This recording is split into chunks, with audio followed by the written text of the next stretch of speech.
You're tuning in because you want to dial in your golf game, right? And let's be honest, Yeah, the quickest way to see those scores drop is often mastering the short game. it really is, especially putting. Exactly.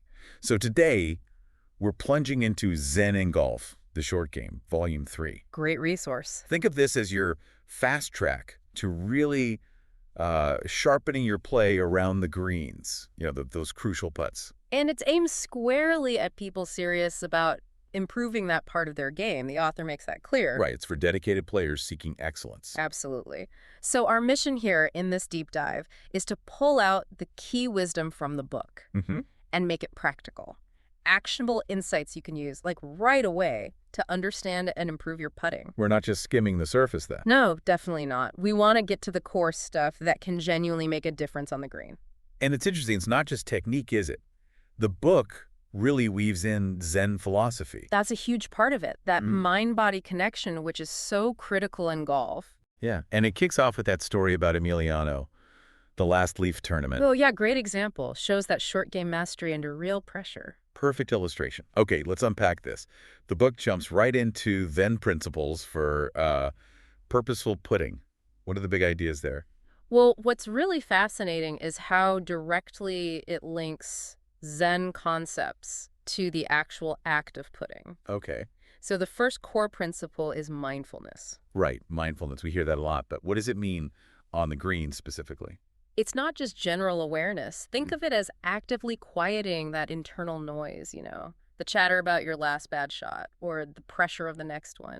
Silencing the mental gremlins. Exactly. It's about focusing intensely on the immediate task, like really reading the subtle break right around your So ball. those few feet. Yeah. And when you do that, those other distractions they just fade away. And that intense focus helps you see things you might otherwise miss. That's the idea.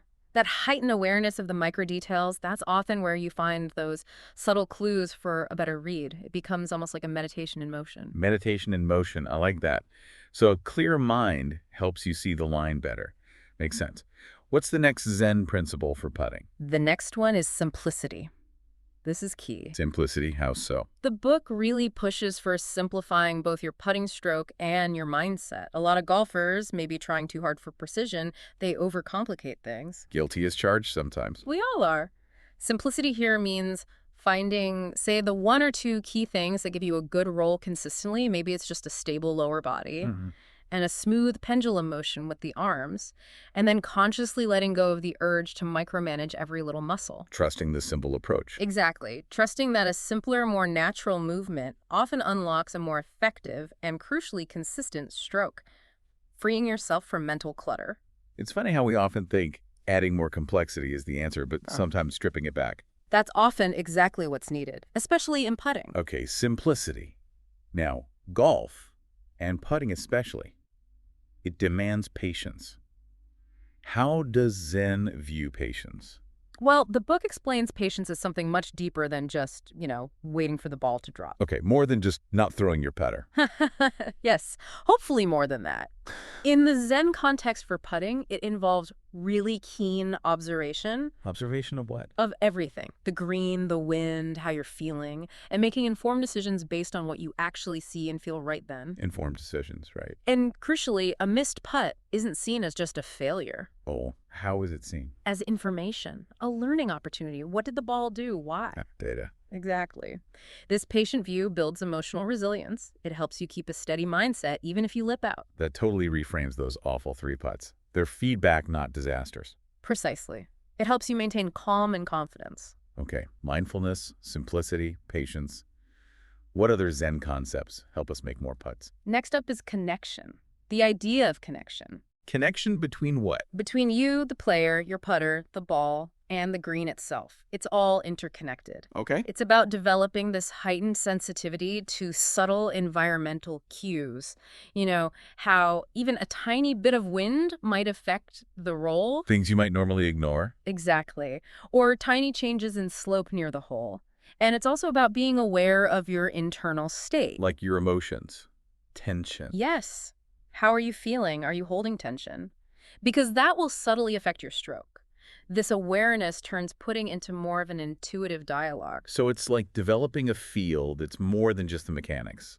tuning into everything. You got it. It goes beyond just the physical act. And the final core Zen principle, the book highlights for putting. The final one is letting go. Letting go of what? The bad shots. That too, but primarily letting go of tension. Physical tension, your arms, your shoulder. Like the death grip. Yeah, and also mental tension, like anxiety about the outcome, worrying about missing. So you allow the stroke to jet happen. Exactly. Allow it to flow naturally without force. The book suggests this doesn't just help your putting. It can actually lead to a more harmonious approach to life in general, finding freedom and release. Wow. These Zen ideas offer a really powerful lens on the mental side of putting. But how do we make these tangible? Does the book give concrete actions? Oh, absolutely. It breaks down specific components of Zen applied to golf. Good, like what? First is Zen meditation itself. Actual meditation. Yes, the practice of quieting the mind, getting rid of unnecessary thoughts, negative self-talk. Okay. This creates that state of presence and heightened awareness we talked about. It's not just relaxation. It directly boosts focus and precision on the course. And probably helps off the course, too. Definitely. Right. Better well-being overall. A focused mind is a huge advantage over a tricky putt. What's another component? Next is something called ki breathing, Ki breathing. Key breathing with that. It comes from Eastern meditation, martial arts. It's a technique for restoring internal balance. How does it help in golf? It's powerful for managing pressure, those tournament nerves. yeah. And also for recovering after a bad shot. Stops frustration from spiraling. How does it work? Is it just deep breathing? It's often slow, deep diaphragmatic breaths, focusing on the inhale, the exhale, using the breath to consciously center yourself and release tension. So you could use it before a shot. Absolutely. Like take a deep inhale walking to the ball, slow exhale as you start your routine.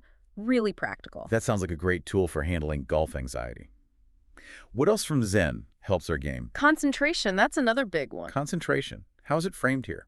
The book describes it as starting by isolating the present moment, consciously letting go of distractions, internal worries. Tuning everything else out. Right. So when you approach a putt, you enter this deep focus state.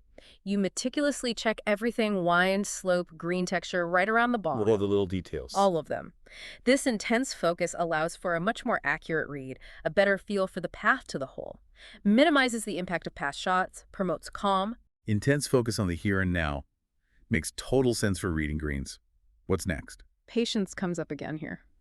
Revisiting patience. Yes, but looking deeper at how it builds mental resilience. Okay. The point is that patience lets you stay calm, analyze your performance objectively without getting emotional, and persevere through tough stretches. So you don't get derailed by one bad hole. Exactly. You learn from it and move on, maintaining composure. Patience is a mental muscle. I like that. And that leads to staying composed under pressure. It leads directly to calm. That's the next component. Calm. The ideal state on the course. Isn't it just? The book describes it as harmony between body, mind, and spirit. Harmony. Yeah, and this inner peace helps you make better decisions, maintain composure in clutch situations, and execute shots with more grace and skill. Calm facilitates better execution. Got it. Any other mental aspects? Mental and physical control are discussed together. How they work together. Yes, how integrating them improves performance, helps overcome challenges, and just brings more satisfaction to the game. Synergy between mind and body. Right. Thoughts and physical execution supporting each other seamlessly. Okay. And there was one more. Zen action. What's that? Zen action. It's defined as being fully present, effective, and expressing yourself consciously in every single putt. Conscious self-expression in a putt. How? It means valuing the process of the shot just as much as the outcome. Okay. Not just whether it goes in. Exactly. Imagine your main focus isn't just the result, but the quality of your routine, the setup, the smooth stroke, being totally present in that moment. That's Zen action. So there's satisfaction, even if you miss, if you executed the process well. Precisely. It fosters mindfulness and a more respectful relationship with the game. Each shot becomes a practice in awareness. These Zen ideas really add depth to the mental game. Okay. So let's shift gears slightly. The book also covers the practical tools, right? The golf bag, the short game clubs. Yes, it gets into the equipment, starts with the basics, the 14 club rule. Right, you can only carry 14. Forces choices. Exactly. Encourages strategic thinking. And for the short game, wedges are obviously crucial. Pitching wedge, sand wedge. Lob wedge, maybe a gap wedge. The book stresses how vital they are for precision around the greens and, of course, getting out of bunkers. Can't score well without good wedge play. But the absolute star of the short game, Has to be the putter. the money stick. Absolutely. It's unique, designed just for rolling the ball on the green. And the book highlights a key stat. Which is, It's the club you use most often, by far. Hugely significant for your score. makes sense. How you choose one is important too, right? Very personal. Comfort and feel are paramount. A putter you trust is often the difference maker.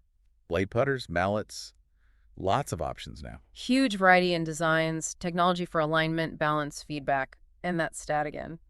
Roughly 50% of all strokes in a round are putts. Half the game. That's incredible. Really drives home its importance. It absolutely does. Does the book talk about choosing other short game clubs, like based on conditions? Yes, adaptability in club selection is key. Strategically adjusting based on the course, the weather. That gives you an edge. Like using a hybrid sometimes. Exactly. Maybe a hybrid in wind for a lower flight near the green. Your bag is your toolkit. You need the right tool for the job. And the putter is the most used tool, the one you need that personal connection with. That personal connection, that confidence is vital. So, good wedges, trusted putter, fundamental. Now, the book digs even deeper into the shafts. How shafts affect short game feel. Yes, this is really interesting stuff. It talks about steel shafts first. The traditional choice for irons and wedges. Right, and they can offer a firmer feel, more control, which many players like for the delicate touch needed in the short game. That direct feedback. Exactly. The author even suggests steel might help develop a more focused, methodical mindset for those shots, though modern steel shafts are better balanced now, not just heavy and stiff. Okay, firmer feel, control. What about graphite shafts? They're everywhere now. Graphite's main thing is lightness, which helps swing speed. Less relevant for putting, maybe, but chipping. Could definitely influence chipping and pitching feel. Graphite also absorbs vibration, which means more comfort. Good for players with joint issues, perhaps. Could be. And importantly, the book notes that graphite tech has come a long way. Modern graphite can offer much better feel and feedback for short shots than older versions. So the gap in feel is closing. It seems to be. Then there are the multi-material shafts. The hybrids, mixing steel and graphite. Right. Trying to get the best of both worlds. Maybe graphite up top for lightness, steel near the tip for stability, and that precise feel. A balance for different parts of the game. Potentially, yes. Offering versatility. The book mentions other shaft factors too, doesn't it? Flex, torque. Briefly, yes. Flex, torque that's twisting, resistance length, weight. They all influence swing dynamics. Even in short game swings. They can, yes. They can be customized for optimal feel and control. Lower torque might help accuracy, resist twisting on off-center hits. Lots to consider. Ultimately, the book stresses comfort. A shaft that feels comfortable boosts confidence, helps decision-making. And getting properly fitted makes a difference. Huge difference. Proper fitting can increase accuracy vital for the short game, improve consistency, reduce effort, and really enhance that feel, that connection with the club. So it's about finding the shaft that complements your swing and gives you the right feedback for touch shots. Okay, moving on. Downswing speed. How does awareness of that help control, especially around the green? The book gives a simple way to estimate it hit 10 shots with an iron, measure the average distance compared to a chart. Just a ballpark figure. Exactly. But it emphasizes that a real assessment is much more than just speed. What else matters? Efficiency, how well you transfer energy. Consistency, can you repeat the motion? Accuracy, hitting your target. And total focus on the shot. Speed is only one part of the equation for control. A small part, arguably, especially for short game control. So how do we improve those other areas? Efficiency, consistency, accuracy, focus. It's about continuous improvement. For efficiency, refine technique, maybe use video or sensors to spot wasted motion. Okay. Consistency comes from deliberate practice, maybe tracking swing patterns. Accuracy involves alignment, club selection, adjusting for conditions, maybe targeted drills. And focus. Yeah. Back to the mental side. Back to mental discipline. Meditation, visualization, a solid pre-shot routine to block distractions and stay present. A holistic approach again. Quality of movement and mental state, not just raw speed. Now, the book talks about creating a detailed action plan for perfecting the swing. How does that apply specifically to the short game? Same principles, just a different focus. Set SMART goals. Specific, measurable. Achievable, relevant, time-bound, right. But set them for short game things, like improving putting accuracy from 6 feet, or getting chip shots within 3 feet more often. Tangible goals. Yes. Then, directed practice focus only on those skills. Not just banging balls. Definitely not. Maybe video your putting stroke, your chipping action for self-assessment. Review your plan regularly. Adjust it. Don't try to fix everything at once. No, focus on 1 or 2 things at a time. Make small, gradual changes. Keep a log. What did you change? What happened? Track the results. And get outside eyes. An instructor, experienced players. Use tech like swing apps if it helps. And be patient. Patience again.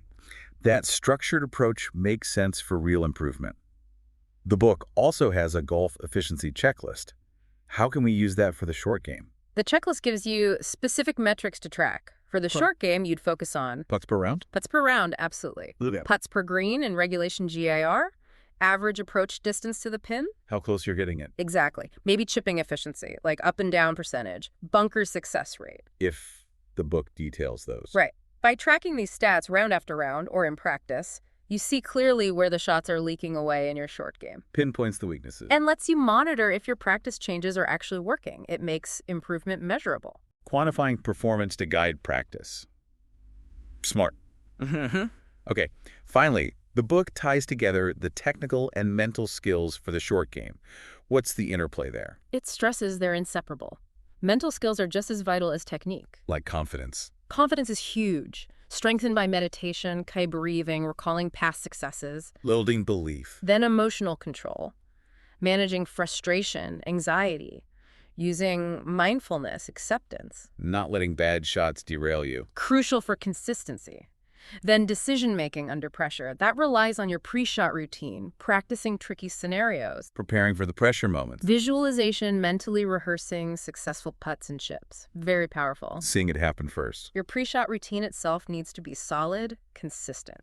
Assessing conditions, alignment, visualization, practice swings, focus. The whole sequence. And incorporating breathing and relaxation within that routine helps maintain calm. Adapting the routine too. Yes, adapting it for different lies, wind, slopes, seeking feedback, adjusting your approach, simulating pressure in practice. Making practice harder than the real thing. That's one way. Developing adaptability, handling different lies, green speeds, and overall mental training, visualization, concentration, stress management, specifically for short game situations. It covers a lot.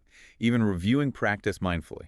Yes, and applying the mental techniques during pressure putts in a real round. So it really is this blend of technique and mental strength, all circling back to those Zen ideas. Exactly. The book concludes that mastering the short game is this continuous journey. Technical refinement, mental fortitude, self-awareness, all aligning with Zen principles. This has been incredibly insightful. A great deep dive into Zen in Golf, the Short Game Volume 3. So for you, listening, wanting to lift your short game, especially putting, what are the key takeaways? Well, embrace mindfulness over the ball. Simplify your stroke in your thinking. Cultivate patience as a learning tool. Feel that connection player. Club, ball, green. Learn to let go of tension. Right. Use Zen meditation, Kai breathing, sharpen your concentration, aim for calm under pressure. Know your wedges, love your putter. Understand how shafts affect feel, maybe get fitted. Be aware of swing speed, but focus more on efficiency, consistency, accuracy. Make a smart plan for your short game practice. Track your progress with metrics. Build confidence, emotional control, decision-making skills. Use visualization. Develop a solid, adaptable pre-shot routine. It's about combining the technical and the mental. Absolutely. And here's a final thought to take with you. Pick just one Zen principle or one short game technique we talked about today. Yeah, just one. Maybe focusing fully on presence for each putt, or consciously simplifying your stroke. And actively try it next time you practice or play. See what happens. Notice the impact on your shots and on your mindset. Because true mastery in golf and maybe life isn't just perfect shots. It's about that mindful, patient journey of getting better. Keep exploring, keep learning. Until our next deep dive.